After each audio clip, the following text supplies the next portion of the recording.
Chers élèves, bonjour. Je vous présente au cours de cette séance un cours concernant les transformations rapides et transformations lentes. Alors on va voir dans la première partie un rappel concernant les réactions d'oxydoréduction.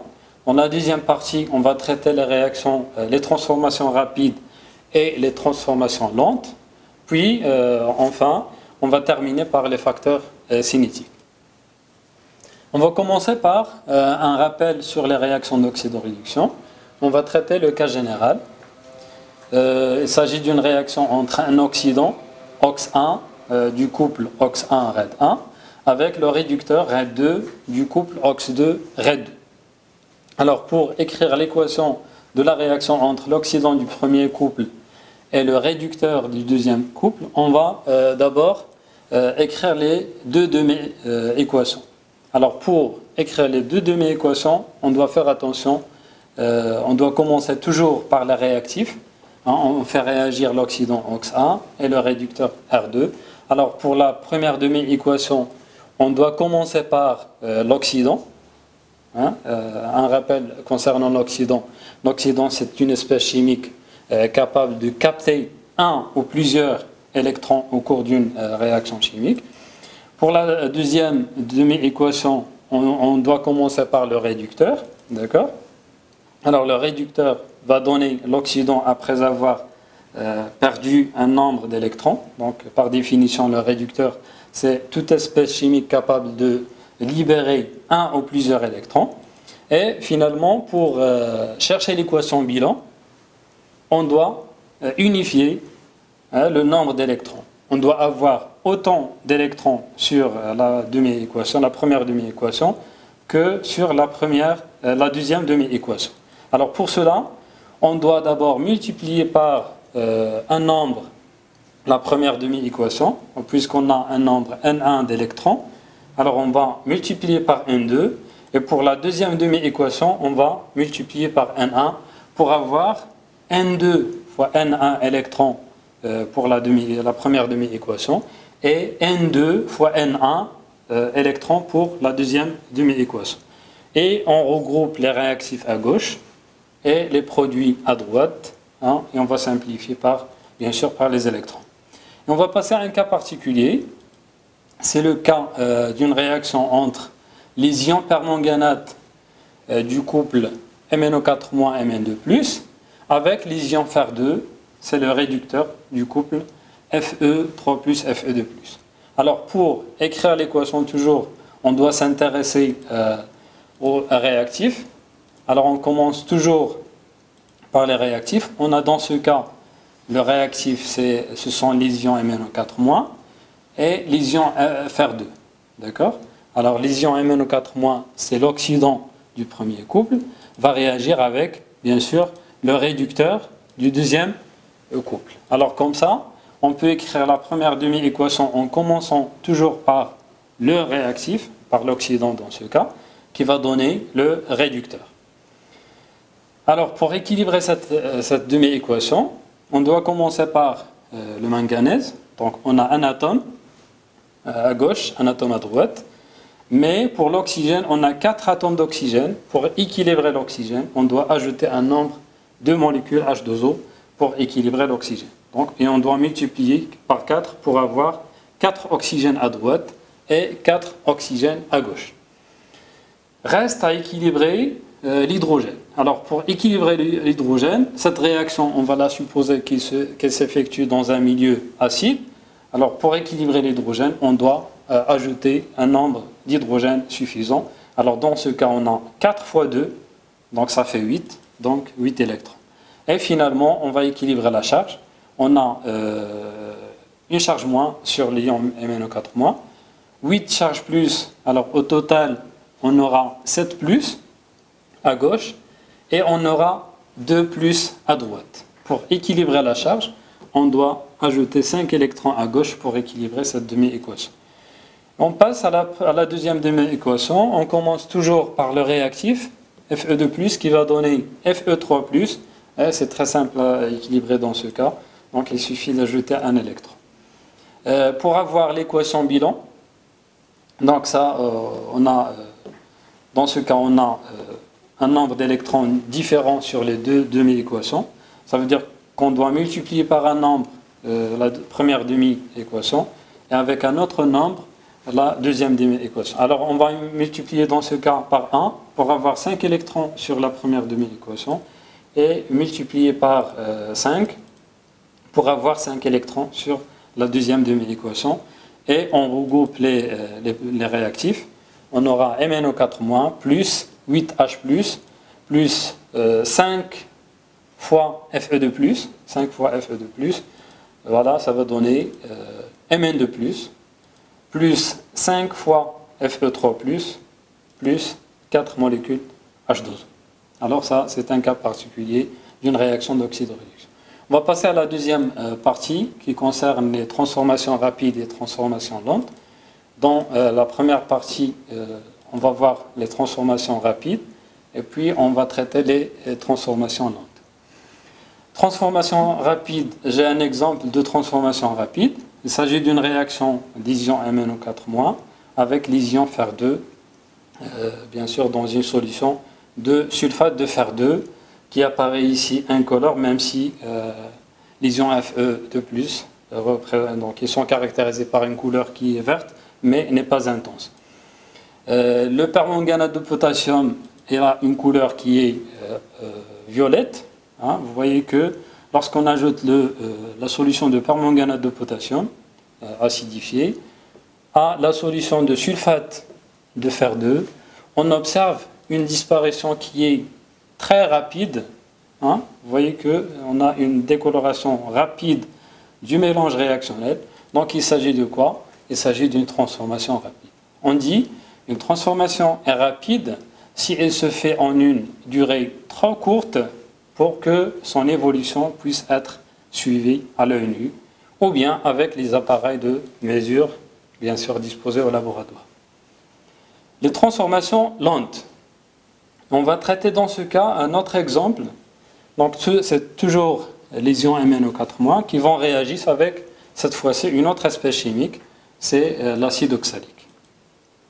Alors on va voir dans ce cas, sur cette illustration, donc on est en train d'ajouter le permanganate qui est caractérisé par une couleur violette sur la solution de l'acide oxalique.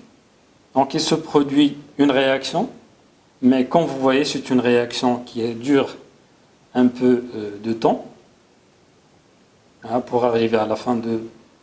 Donc vous voyez qu'on a une disparition qui est progressive. On dit qu'il s'agit d'une réaction qui est lente dans ce cas. Alors, une transformation est lente si on peut suivre l'évolution à l'œil.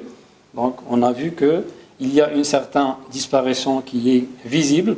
Hein, l'évolution, elle est visible à l'œil nu. Ou bien par des instruments de mesure disponibles, bien sûr, au laboratoire. Donc, vous voyez que on a une transformation qui continue à se produire. La disparition continue dans le mélange réactionnel. Et à la fin de cette transformation, on va remarquer qu'on aura une disparition totale de la couleur violette. C'est la couleur caractéristique des ions permanganate. Ça veut dire quoi? Ça veut dire que les ions permanganate représentent dans ce cas le réactif limitant. Hein, c'est le réactif qui disparaît totalement à la fin de cette transformation.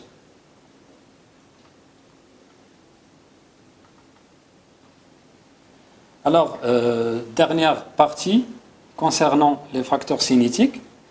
Alors, on va commencer par la définition, puis l'influence de la température sur l'évolution de la transformation, l'influence de la concentration, bien sûr, la concentration des réactifs, et on va voir quelques applications de ces facteurs cinétiques. Alors, on commence par définition. Alors, qu'est-ce qu'un facteur cinétique? Un facteur cinétique, c'est une grandeur qui modifie la vitesse avec laquelle se produit une transformation chimique. Ça veut dire que c'est un facteur qui peut soit accélérer la transformation ou bien ralentir la transformation. Et on va voir l'influence de la température. Est-ce que la température représente un facteur cinétique? Alors on va voir dans ce cas un mélange d'une solution de permanganate de potassium avec de l'acide oxalique. On a vu que cette transformation, c'est une transformation qui est lente. Et on va voir est-ce qu'il y aura une influence de la température sur l'évolution de cette transformation. D'accord? La couleur violette, comme vous connaissez, c'est une couleur caractéristique de MnO4-. Donc on va voir au cours du temps comment évoluent les deux tubes, sachant que le tube qui se trouve à droite se trouve dans un bain à 40 degrés C, alors que le tube qui se trouve à gauche se trouve dans un bain à 20 degrés C. Donc, vous voyez que on a une certaine disparition qui est progressive de la couleur, mais c'est une disparition qui est plus rapide dans le mélange de droite que de gauche. Alors qu'est-ce qu'on peut dire? On peut dire que plus la température du milieu réactionnel est élevée, plus la transformation est rapide. Et inversement, si la température du milieu est basse, plus la transformation est lente. Ça veut dire qu'on peut même bloquer une transformation chimique en se basant en baissant la température du milieu réactionnel. L'influence de la concentration. Alors je vous présente ici deux mélanges réactionnels. Donc il s'agit dans ce cas d'une réaction entre les ions thiosulfate et les ions oxonium produit du soufre qui est solide. Alors lorsque le soufre se forme progressivement, la solution devient opaque. Ça veut dire que l'opacité de la solution va nous donner une idée sur la formation du soufre. Alors à droite de cette illustration, on a un mélange dont les ions thiosulfate sont 2 fois plus élevés qu'à gauche. Ça veut dire que cette solution est plus concentrée en ions thiosulfate qu'à gauche pour chercher bien sûr l'influence de la concentration. Alors on déclenche la réaction chimique. Alors au cours du temps, donc vous voyez que la solution de droite devient plus opaque rapidement par rapport au mélange de gauche. Alors qu'est-ce qu'on peut dire? On peut dire que la concentration a une influence sur la vitesse de réaction. Donc il s'agit de quoi? Il s'agit d'un facteur cinétique. Alors, d'une manière générale, plus les concentrations initiales des réactifs sont élevées, plus la transformation est rapide. Ça veut dire qu'on peut ralentir une transformation chimique en faisant la dilution. C'est ce qu'on va voir prochainement dans les prochaines séances. Alors on passe quelques applications des facteurs cinétiques. Alors par chauffage, par exemple, on peut accélérer certaines transformations dans l'industrie. Parfois, lorsqu'on veut former une espèce chimique rapidement, et pour rendre la réaction rentable, pour augmenter le rendement de la transformation, on augmente la température pour effectuer cette réaction rapidement. On refroidit brutalement certains milieux réactionnels. Pourquoi? Pour stopper certaines transformations. Cela s'appelle une trempe. La trempe, on va l'utiliser prochainement dans la séance prochaine pour arrêter la réaction chimique. Lorsqu'on veut, par exemple, suivre une certaine transformation chimique, on veut arrêter cette transformation à un instant donné et chercher la composition de ce mélange.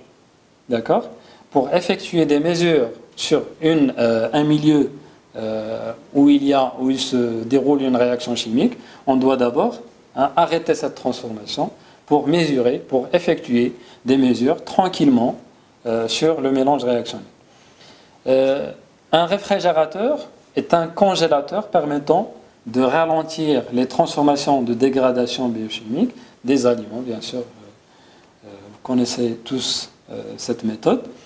La cuisson des aliments est accéléré dans un autocuisseur car la température y est élevée. Alors voilà ce qui concerne les transformations rapides et transformations lentes. Et on va voir dans la prochaine séance comment suivre ces transformations chimiques. Alors pour suivre la transformation chimique, bien sûr, on doit suivre l'évolution des quantités de matière de différentes espèces chimiques mises en jeu par la réaction chimique. Alors pour cela, on verra par la suite qu'on doit utiliser des méthodes de mesure qu'on a vues déjà l'année dernière, telles que la mesure de la conductance, parce que la conductance est liée à la présence d'ions ou bien à la concentration des ions en solution. Alors on peut utiliser cette méthode, ou bien on peut mesurer le volume ou bien la pression lorsque la transformation dégage un gaz, ou bien même on peut utiliser un dosage, parce qu'on a vu déjà la séance l'année dernière que pour effectuer des mesures, on peut effectuer une mesure par dosage, parce que le dosage c'est une méthode qui permet de mesurer la quantité de matière ou bien la concentration d'une espèce chimique donnée. On passe à un exercice d'application. Exercice numéro 1. Dans un mélange, on réalise l'oxydation des ions iodure, I-, par l'eau oxygénée en milieu acide. Le mélange se colore progressivement. On donne les couples oxred I2, I-, H2O2, H2O. Cette transformation est-elle rapide ou lente? Justifiez la réponse. Alors, est-ce qu'il s'agit d'une transformation lente ou bien une transformation rapide?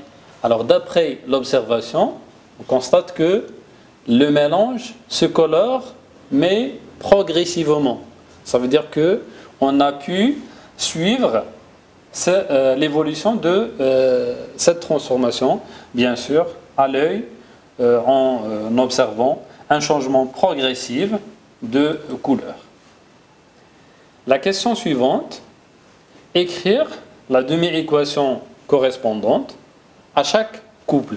Alors, on vous donne les couples oxred. Donc, il faut faire attention. On doit toujours commencer par les réactifs. D'après l'énoncé de l'exercice, on réalise l'oxydation de quoi? Des ions iodure. Donc, il s'agit d'un réactif. Par l'eau oxygénée, donc H2O2 est un réactif. Donc, voilà les réactifs. L'oxydant du deuxième couple. Et le réducteur de quoi? Du premier couple plutôt. Alors, comment écrire l'équation de cette réaction? Bien sûr, on prend toujours le réactif à gauche. I- va donner I2. On va équilibrer l'élément iode. Donc, on a deux atomes d'iode. Donc, on va multiplier par 2. Puisqu'on a deux charges négatives à gauche, on doit ajouter 2 électrons à droite pour équilibrer la charge. La deuxième demi-équation concernant le deuxième couple, on commence toujours par le réactif H2O2, va donner H2O. Alors pour équilibrer l'oxygène, on a multiplié par 2 pour équilibrer l'élément oxygène. On a 2 atomes d'oxygène, on doit multiplier par 2 pour avoir le même nombre d'atomes d'oxygène. Mais reste à équilibrer l'hydrogène. On a 2 atomes d'hydrogène, 2 fois 2 ça fait 4.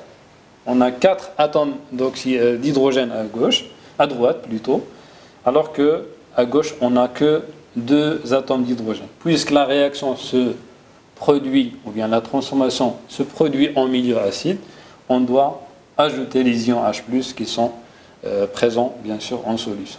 2 H+, pour équilibrer l'élément hydrogène. On passe à la charge, c'est la dernière étape pour équilibrer les demi-équations. On a 2 charges positives à gauche et 0 à droite. Donc on doit ajouter 2 charges négatives pour avoir une charge neutre à gauche et une autre charge neutre à droite. La dernière question, en déduire l'équation bilan de la réaction. Bien sûr, on fait la somme des 2 demi-équations. Donc les réactifs sont placés à gauche les produits sont placés à droite et on va simplifier par les électrons. Hein, normalement, on doit avoir le même nombre d'électrons pour que les électrons se simplifient. On passe maintenant à un autre exercice d'application. Il s'agit d'un exercice numéro T2. Les ions peroxodésulfate S2O8 réagissent avec les ions iodures. Les produits de la réaction sont les ions sulfate, SO4 et le diode. Écrire l'équation de cette réaction. Donc, pour écrire l'équation de cette réaction, on doit tenir compte de l'énoncé de l'exercice. Donc, ça, c'est un réactif. Donc, qui va produire les ions sulfate. Et le diode va résulter de quoi? Des ions iodures. Donc, on va voir comment. Donc, I2, donc 2I-, donc I- va donner I2. Parce que le diode qui va se former, ça résulte des ions iodures. Et les ions sulfate résultent de la réduction des ions peroxodésulfate. Et par suite, puisqu'on a le même nombre d'électrons, il suffit de rassembler les réactifs à gauche et les produits à droite. Donc les demi-équations sont écrites avec une double flèche, alors que l'équation bilan s'écrit avec une seule flèche. Pour le moment, mais on verra par la suite quelques réactions chimiques qui peuvent être écrites avec une double flèche. Passons maintenant à la question suivante.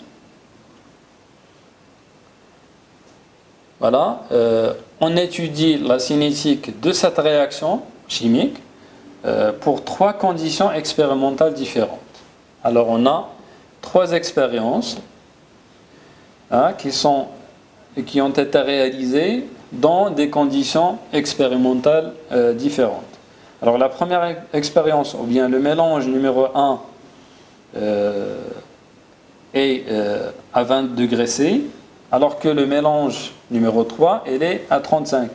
Donc la différence entre le mélange 1 et le mélange 2, le mélange 3 plutôt, c'est au niveau de la température, mais les concentrations sont égales. La concentration initiale de S2O8 c'est la même. Concentration initiale de I-, c'est la même. Donc il y a une différence au niveau de la température. Si je compare le mélange numéro 1 au mélange numéro 2, on constate que la différence est au niveau de quoi?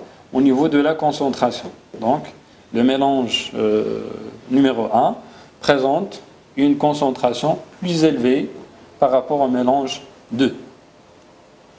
La question, voilà, le volume total de chaque mélange est de 1 litre. La figure suivante représente l'évolution de la quantité de matière de diode formée. Donc on a l'évolution, on a 3 courbes, parce qu'on a 3 mélanges, 3 expériences. Bien sûr, dans des conditions différentes, évidemment, on aura 3 courbes. Chaque expérience correspond à une courbe donnée.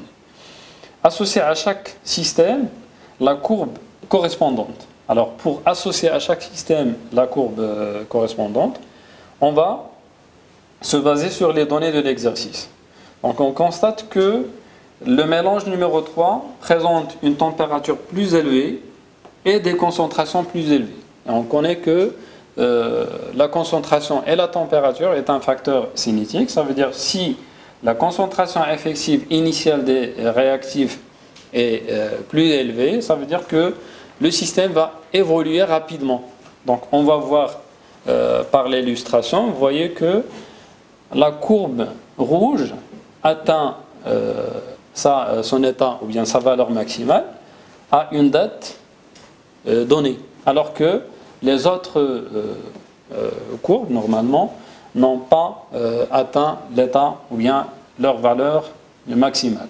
On constate que, bien sûr, le mélange qui va correspondre à la courbe qui est en rouge, c'est le mélange qui évolue rapidement. Puis, donc, l'évolution continue jusqu'à ce que les 2 courbes, la courbe numéro 2 et la courbe numéro 3, atteignent la même valeur. Pourquoi ? Parce qu'on a, d'après les données de l'exercice, on a 2 mélanges ayant la même composition initiale. Ça veut dire que les 2 systèmes sont identiques. Donc on aura un état final qui est identique bien sûr. Ça veut dire que la courbe C3 et la courbe C2 vont correspondre aux deux mélanges, le mélange 1 et le mélange 2. Et puisque la température est plus élevée pour le mélange 3, ça veut dire que le mélange qui a évolué rapidement, c'est C3. Donc la courbe C3 va correspondre au mélange numéro 3. Le mélange numéro 1 est plus concentré que le mélange numéro 2. Ça veut dire que, et on a déjà vu que les deux mélanges vont atteindre le même état final. Et puisque la courbe qui est numérotée C3 correspond au mélange 3, automatiquement, la courbe numéro 2 va correspondre au mélange numéro 1. Et par suite, la courbe C1 va correspondre au mélange numéro 2. Alors, en résumé, la concentration des réactifs et la température sont des facteurs cinétiques. D'une part, le mélange associé aux deux expériences 1 et 3 sont identiques, donc ils vont alors atteindre le même état final. Donc ce qu'on voit sur le graphe. Le mélange caractérisé par une concentration des réactifs plus élevée et une température plus élevée, donc voilà, mais peu de temps pour atteindre l'état final. Par suite, la courbe C3, c'est la courbe qui va correspondre à l'expérience numéro 3. La courbe C1, ça correspond à l'expérience numéro 2. Et la courbe C2, ça va correspondre à l'expérience numéro 1. On passe à la question suivante. Prenons le mélange correspondant à l'expérience numéro 3. Calculez pour les réactifs la quantité de matière initiale dans ce mélange. Alors on sait que la quantité de matière, bien sûr par définition, il est lié à la concentration par la relation suivante.